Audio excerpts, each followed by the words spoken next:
नमस्कार दोस्तों, मैं के एल साहू। आज का 23 मार्च का विज्ञान कक्षा 9वीं का पेपर कैसा आया था, इसका विश्लेषण करते हुए आज हम अपने जो उत्तर हैं आपने जो लिखे हैं उनको मिला लेते हैं। देखिए, जिसमें सबसे पहला क्वेश्चन सही विकल्प का था और सही विकल्प में सबसे पहले जो क्वेश्चन जो आपकी स्क्रीन पर दिख रहा है, बर्फ़ का गलनांक कितना होता है, जिसमें ऑप्शन बी वाला राइट रहेगा 273.15 केल्विन। और H2S अणु में कितने परमाणु विद्यमान होते हैं, तो इसमें होते हैं 3, 2 हाइड्रोजन का, 1 सल्फर का। और तीसरा क्वेश्चन था, निम्न में से कोशिका की आत्मघाती थैली किसे कहते हैं, तो इसका उत्तर रहेगा दोस्तों लाइसोसोम। और चौथा क्वेश्चन था, त्वरण का मात्रक लिखिए। त्वरण का मात्रक आपकी स्क्रीन पर दिखाई दे रहा है ms-2। वस्तु का चंद्रमा पर भार होता है, तो हम जानते हैं कि चंद्रमा पर वस्तु का 1/6 भाग पृथ्वी का भाग होता है। और छठा क्वेश्चन है, मानवों में ध्वनि की श्रोता की आवृत्तियों की औसत परास होती है। औसत परास होती है, इसमें उत्तर रहेगा आपका द वाला 20 हर्ट्ज से लेकर 20 किलो हर्ट्ज तक। और यही क्वेश्चन रहने वाले हैं आपके इंग्लिश माध्यम में। इंग्लिश माध्यम के बाद हम आते हैं रिक्त स्थान के ऊपर। रिक्त स्थान मिला लीजिए अपने कितने सही हुए हैं। पहला क्वेश्चन था रिक्त स्थान का, जब एक घने जंगल से आच्छादन से सूर्य की किरण गुजरती है तो वहाँ हम प्रभाव को देख सकते हैं। तो घने जंगल से सूर्य की जो प्रकाश किरण गुजरती है वहाँ पर टिंडल प्रभाव होता है। कोलाइट कणों के अंदर प्रकाश का सूर्य का प्रकाश जाने से कोलाइट के कण चमकते हैं। उसी प्रकार घने जंगल में भी टिंडल प्रभाव अपने को दिखाई देता है। दूसरा वाला क्वेश्चन था, सोडियम क्लोराइड NaCl में धनात्मक जो होगा वो Na+ आयन तथा ऋणात्मक आयन जो होगा वो Cl- आयन संघटक कण के रूप में विद्यमान होते हैं सोडियम क्लोराइड के लवण में। फिर तीसरा क्वेश्चन था, एक ही तत्व के परमाणु जिनकी द्रव्यमान संख्या भिन्न भिन्न होती है, तो ऐसी द्रव्यमान संख्या भिन्न होती है और परमाणु क्रमांक समान होते हैं तो वो कहलाते हैं आपके समस्थानिक। क्या कहलाएंगे वो? समस्थानिक, जिनका परमाणु क्रमांक समान हो। चौथा क्वेश्चन था, कोशिका की पैकिंग और प्रेषित इकाई को बोलते अपन, तो ये गाल्जी बॉडी, गाल्जी काय भी बोलते हैं इसको और गाल्जी बॉडी भी बोलते हैं। ये हो जाएगा। वेग आपका पांचवा क्वेश्चन था, वेग एक सदिश राशि है दोस्तों, सदिश राशि है। फिर छठा क्वेश्चन है, ध्वनि की प्रबलता तथा मृदुता मूलतः इसके तारत्व का मतलब होता है ध्वनि कितनी पतली होती है, तो मृदुता और प्रबलता इसके तारत्व से क्या कर सकते हैं अपन, ज्ञात कर सकते हैं। और इसी के नीचे आते हैं अपन क्वेश्चन नंबर थर्ड पर, सत्य असत्य को छांटिए। तो इसमें आपका रहने वाला है पहला क्वेश्चन, एरोसॉल एक कोलाइडल विलयन का प्रकार होता है, बिल्कुल राइट है। परमाणु सदैव स्वतंत्र अवस्था में रह सकता है, तो परमाणु नहीं रहता है, आपको मालूम है। अणु स्वतंत्र अवस्था में रह सकता है, तो ये हो जाएगा आपका गलत क्वेश्चन। फिर पुरकिंजी ने सन 1831 में कोशिका में केंद्रक का पता लगाया, ये भी बात सत्य है, तो ये भी सत्य हो जाएगा। गति के द्वितीय नियम को जड़त्व का नियम भी कहते हैं, ये गलत है। गति के पहले नियम को जड़त्व का नियम कहा जाता है, तो ये भी हो जाएगा आपके गलत। क्वेश्चन नंबर चौथा और पांचवा है, दीवार पर बल लगाने से शून्य कार्य होता है, बिल्कुल राइट है। दीवार पर बल लगाएंगे पर उसमें विस्थापन नहीं होगा, इसलिए कार्य क्या कहलाएगा, शून्य हो जाएगा। फिर संकरण का अर्थ है आनुवांशिक रूप से दो असमान पादपों के बीच क्रॉसिंग कराना, तो ये भी सही है, क्रॉसिंग करवाना ही कहलाता है संकरण। और अपन आते हैं सही जोड़ी पर, जो नेक्स्ट पेज पे है। सही जोड़ी में मिला लीजिए, ऊर्ध्वपातन जो होगा, ऊर्ध्वपातन कहलाता है ठोस का सीधे गैस में परिवर्तन, ये आपका 1 नंबर का हो जाएगा उत्तर। और जे थॉमसन ने की थी इलेक्ट्रॉन की खोज, ये आपका 2 नंबर का उत्तर हो जाएगा। पेरेनकाइमा जो होता है ये पतली भित्ति युक्त पैकिंग कोशिकाएं होती है, तो ये आपका हो जाएगा 3 नंबर का। और न्यूटन जो होता है तो भार का मात्रक दिया उसने kg/-2, ये हो जाएगा आपके 4थे नंबर का क्वेश्चन का उत्तर।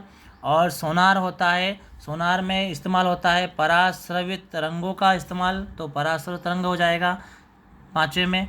और कटला होती है सतह भोजी, मतलब पानी के ऊपरी सतह पर पाई जाने वाली मछली जो सतह भोजी कहलाती है।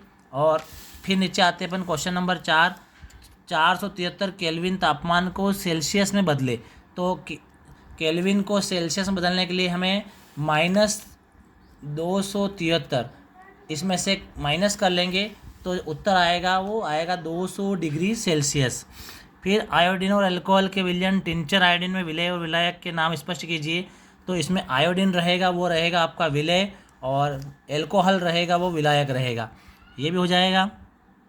चांदी का जो प्रतीक होता है, संकेत होता है, वो लिखते हैं अपन Ag, सिल्वर। जड़त्व को परिभाषित कीजिए। तो किसी वस्तु पर हम बल लगाते हैं तो बल का क्या करती है, वो विरोध करती है, इसको बोलते हैं अपन जड़त्व बोलते हैं।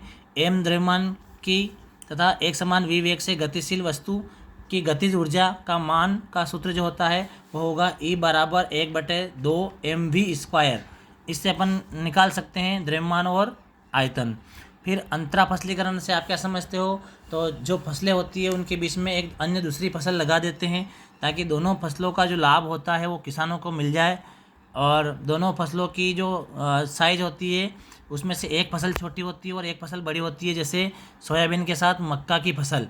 तो इसी प्रकार ये आपके दोस्तों विकल्प हुए, जो 5 विकल्प पूछे गए थे और 30 नंबर के आपके यहाँ तक क्वेश्चन कंप्लीट हो जाते हैं। उसके बाद क्वेश्चन नंबर 6 हम देखें तो रासायनिक परिवर्तन, तो वे परिवर्तन जो वापस उनको पुनः प्राप्त नहीं किया जाता है, इसमें पदार्थ की अवस्था परिवर्तन हो जाती है, जैसे दूध का दही बनना, तो ये रासायनिक परिवर्तन का उदाहरण हो जाएगा। कोलाइड के गुणधर्म है, तो कोलाइड के गुणधर्म, कोलाइड एक विषमांगी पदार्थ है, कोलाइड के कण को अपन आँखों से नहीं देख सकते हैं, ये हो जाएगा। निलंबन के कण बड़े होते हैं कोलाइड से, तो कोलाइड के कणों की तुलना में ये बड़े आकार के होने के कारण इनको आंखों से अपन देख सकते हैं, ये भी एक प्रकार का विषमांगी है। और स्थिर अनुपात का नियम जो होता है जैसे प्राउट ने दिया था, और इसके नीचे जो क्वेश्चन था उसका एल्यूमिनियम ऑक्साइड का सूत्र लिखना था, तो ये सूत्र लिखा है मैंने Al2O3, और इधर लिखा है कैल्शियम हाइड्रोक्साइड, तो CaOH ट्वाइस। इसी प्रकार अगला क्वेश्चन है 9वां आपका, कैल्शियम कार्बोनेट का सूत्र लिखना था, तो कैल्शियम कार्बोनेट का सूत्र लिखा था यहाँ पे, उसका हिंदी नाम लिखा अपन ने कैल्शियम कार्बोनेट, और दूसरे का नाम था पोटेशियम नाइट्रेट। इसी प्रकार उसके नीचे संयोजकता का उत्तर 1 वाला हो गया है, मैंने बता चुका हूँ। पेरेनकाइमा और कोलेनकाइमा सरल उत्तक के प्रकार हैं, ये भी क्वेश्चन बहुत सिंपल था। एक समान गति से आप क्या समझते हो, तो किसी वस्तु की एक चाल से एक निश्चित वेग से गति होना, जैसे सूर्य की पृथ्वी गति करती है, वो भी एक समान गति का उदाहरण है।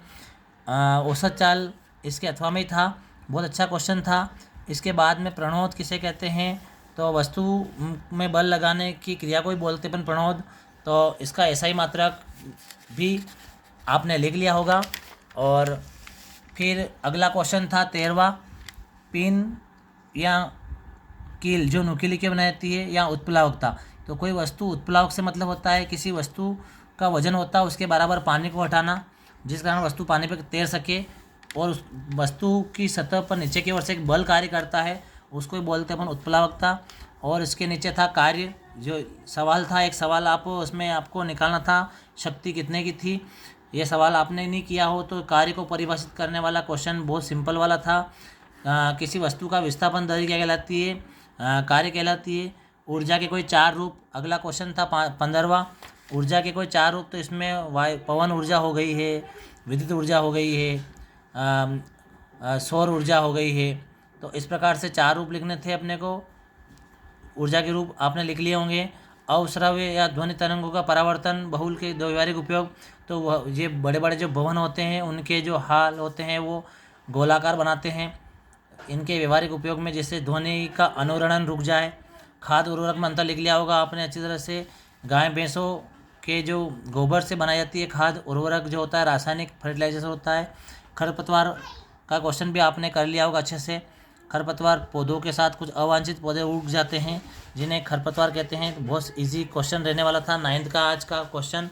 और जो क्वेश्चन नंबर 18वां जो पूछा था इसका ये क्वेश्चन भी बहुत आसान था, ठोस से द्रव में बदलना, तो ये भी हो जाएगा। ठोस से द्रव बन रहा है तो हिमांक या हिम हो जाएगा, हिमकरण हो जाएगा।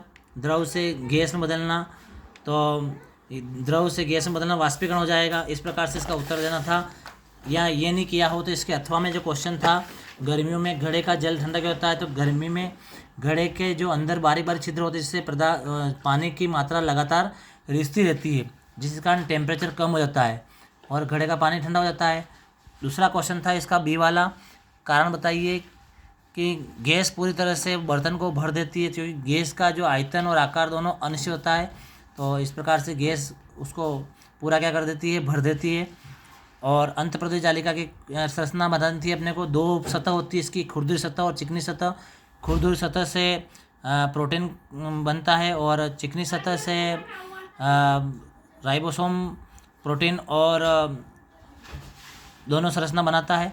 फिर न्यूटन की गति का तीसरा नियम था, प्रत्येक क्रिया की विपरीत प्रतिक्रिया होती है।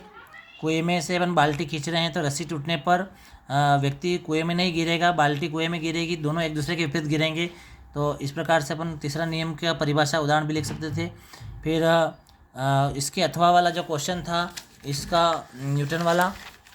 फिर ये अगला नंबर दिया है प्रश्न क्रमांक 21। ये थोड़ा सा यूनिक क्वेश्चन है जिसमें तत्वों के इलेक्ट्रॉन की संख्या भरनी थी। तो नियान का परमाणु क्रमांक 10 होता है, तो पहले कोष में इसमें इलेक्ट्रॉन भर जाएंगे 2, द्वितीय कोष में इलेक्ट्रॉन भर जाएंगे 8 और तीसरे कोष में रहेगा 0।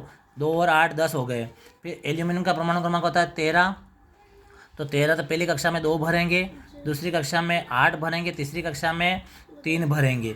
फिर क्लोरीन का परमाणु क्रमांक होता है 17, तो इसमें पहली कक्षा में 2, दूसरी कक्षा में 8 और तीसरी कक्षा में 7 इलेक्ट्रॉन। 2 और 8 10 और 7 17 इलेक्ट्रॉन हो जाते हैं।